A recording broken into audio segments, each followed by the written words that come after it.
Kiedy o czymś myślisz, słyszysz w głowie swój własny głos? Taki, który wypowiada twoje myśli, jakbyś mówił do siebie w środku, tylko bez dźwięku. Zastanów się przez chwilę, bo dla jednych to oczywiste, że tak, a dla drugich zupełnie obce. I teraz najdziwniejsze. Część ludzi ma w głowie taki głos przez cały dzień, non-stop, a część nie ma go w ogóle, myśli w kompletnej ciszy. Obie grupy przez całe życie są przekonane, że wszyscy mają tak samo jak one. I dlatego prawie nigdy o tym nie rozmawiają, bo skąd niby miałbyś wiedzieć, że ktoś obok myśli zupełnie inaczej niż ty? Bo to jest jedna z najdziwniejszych rzeczy w ludzkiej głowie. Część ludzi ma nieustanny wewnętrzny monolog. W ich głowie cały czas ktoś mówi, ich własnym głosem. Komentuje, planuje, kłóci się, czyta na głos to, co widzą. A część ludzi nie ma tego wcale. Cisza. Myślą obrazami, wrażeniami, czystymi pojęciami, ale bez słów, które by w głowie brzmiały. I teraz najlepsze. Obie grupy przez większość życia są przekonane, że wszyscy mają tak samo jak one. Ten z głosem nie wyobraża sobie, jak można myśleć bez słów, a ten bez głosu, kiedy pierwszy raz słyszy, że ludzie dosłownie gadają sami do siebie w głowie przez cały dzień, myśli, że to metafora albo żart. To nie żart. Skąd w ogóle bierze się ten głos? Naukowcy nazywają to mową wewnętrzną i co ciekawe, kiedy mówisz do siebie w głowie, mózg częściowo korzysta z tych samych systemów, których używa też podczas normalnego mówienia. Czyli ten głos nie jest tylko poetycką metaforą. Twój mózg naprawdę wykonuje część pracy związanej z mową. Dlatego czasem, gdy się mocno skupiasz albo liczysz, łapiesz się na tym, że bezgłośnie ruszasz wargami.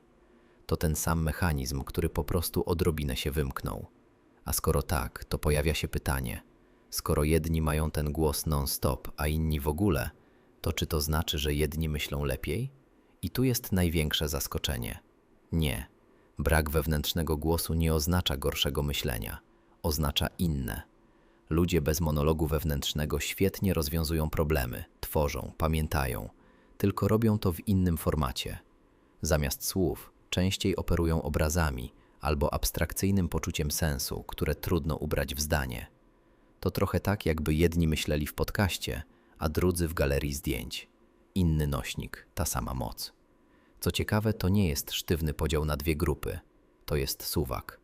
U jednych ten wewnętrzny głos pojawia się niemal bez przerwy, u innych tylko czasami, na przykład gdy się stresują albo planują coś trudnego. A są ludzie, którzy opisują swoje myślenie jako prawie całkowicie pozbawione słów. Są nawet tacy, którzy słyszą w głowie nie siebie, tylko cudze głosy, na przykład głos rodzica przy podejmowaniu decyzji. I teraz pytanie, gdzie na tym suwaku jesteś ty? Pewnie nigdy nie miałeś porównania, bo cudzej głowy nie da się usłyszeć. I to jest właśnie najbardziej poruszające w tej całej historii. Twój sposób myślenia, ta najbardziej wewnętrzna, najbardziej twoja rzecz, ten strumień, w którym spędzasz całe życie, jest dla ciebie tak oczywisty, że przez lata zakładałeś, że u wszystkich wygląda tak samo.